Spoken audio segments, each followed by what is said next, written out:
Hypothyroidism అంటే మనందరికీ తెలిసింది ఏంటంటే what we know hypothyroidism is generally హైపోథైరాయిడిజంలో మనకు జనరలీ వెయిట్ గెయిన్ తర్వాత లో ఎనర్జీ వెయిట్ అనేది పెరుగుతారని అందరికీ తెలుసు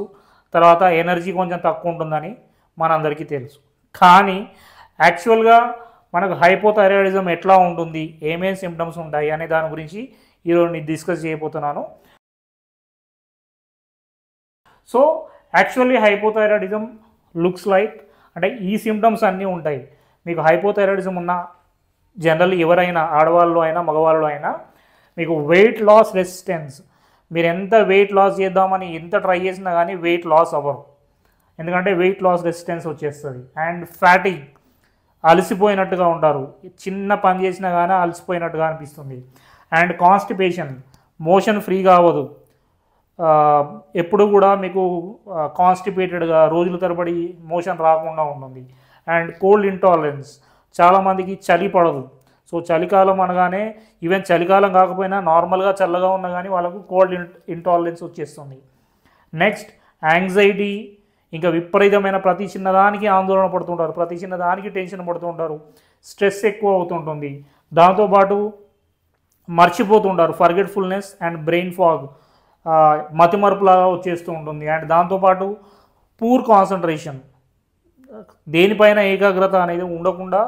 చాలామంది బాధపడుతూ ఉంటారు అండ్ డిప్రెషన్ ఒంటరిగా ఉండాలనిపించడము అపాథీ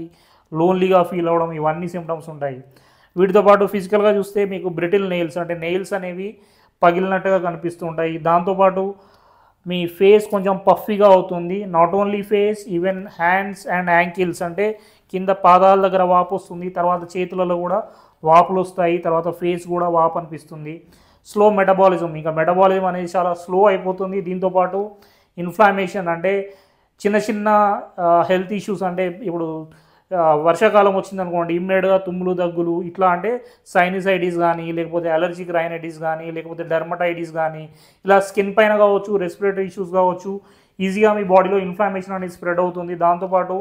అమ్మాయిలో పర్టికులర్గా ఇర్రెగ్యులర్ పీరియడ్స్ కానీ హెవీ పీరియడ్స్ కానీ అంటే మనకు నెలసరి అనేది సరిగా రాదు ఈ వచ్చినా కానీ రోజుల తరబడి ఎక్కువగా వస్తుంటుంది అండ్ మీకు కొంతమందిలో ఈవెన్ ఫేస్ కూడా స్వెల్లింగ్ అనేది కనిపిస్తుంటుంది ఇర్రెగ్యులర్ పీరియడ్స్ కనిపిస్తూ ఉంటాయి అండ్ ఫ్రీక్వెంట్ అబార్షన్స్ పిల్లలు అనేది సరిగా అంటే మనకు ప్రెగ్నెన్సీ వస్తుంది అబార్షన్ అయిపోతుంది మళ్ళీ ప్రెగ్నెన్సీ వచ్చినా మళ్ళీ అబార్షన్స్ అంటే ఫ్రీక్వెంట్ అబార్షన్స్ కూడా చూస్తూ ఉంటారు కొన్ని కేసెస్లో అండ్ హార్స్నెస్ ఆఫ్ సోర్ థ్రోట్ అంటే మీరు మాట్లాడితే కూడా కొంచెం వాయిస్ అనేది హార్స్గా అనిపిస్తుంది అండ్ దాంతోపాటు థ్రోట్ అనేది ఎక్కువగా పెయిన్ వస్తుంటుంది అండ్ థ్రోట్ ఇన్ఫెక్షన్స్ అంటాము కదా అలా అండ్ స్లో హార్ట్ రేట్ కూడా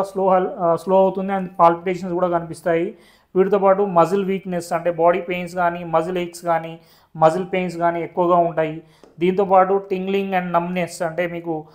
తిమ్మిరలాగా చేతులలో పాదాలలో కనిపిస్తుంటుంది దీంతోపాటు స్లీప్ అనేది కంప్లీట్గా డిస్టర్బ్ అయిపోతుంది స్లీప్ డిస్టర్బెన్సెస్ చాలా ఎక్కువ దీంతోపాటు లో లిబిడో అంటే సెక్షువల్గా కూడా మీకు ఎక్కువగా ఇష్టం లేకపోవడం ఇంటరాక్షన్ లేకపోవడం అంటే లో లిబిడో అనేది కూడా డెవలప్ అవుతుంది దీంతోపాటు ఏదైనా దెబ్బ తగిలింది అనుకోండి తొందరగా హీల్ అవ్వదు పూర్ ఉండి హీలింగ్ అంటాము దీంతోపాటు ఫైనల్లీ మూడ్ స్వింగ్స్ ఎక్కువగా ఊరికే ప్రతి చిన్నదానికి చికాకు కోపము అనవసరమైన ఆందోళన ఇవన్నీ కూడా చూస్తూ ఉంటాము సో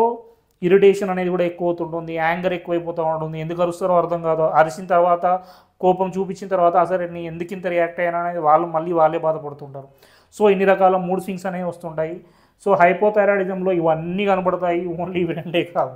సో మనకు తెలిసిన హైపోథైరాయిడిజం చాలా తక్కువ సిమ్టమ్స్ చాలామంది ఇవన్నీ సిమ్టమ్స్ అన్నారే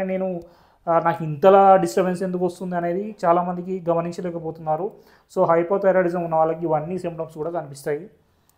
I'm Dr. Satish Shara. Thank you for watching.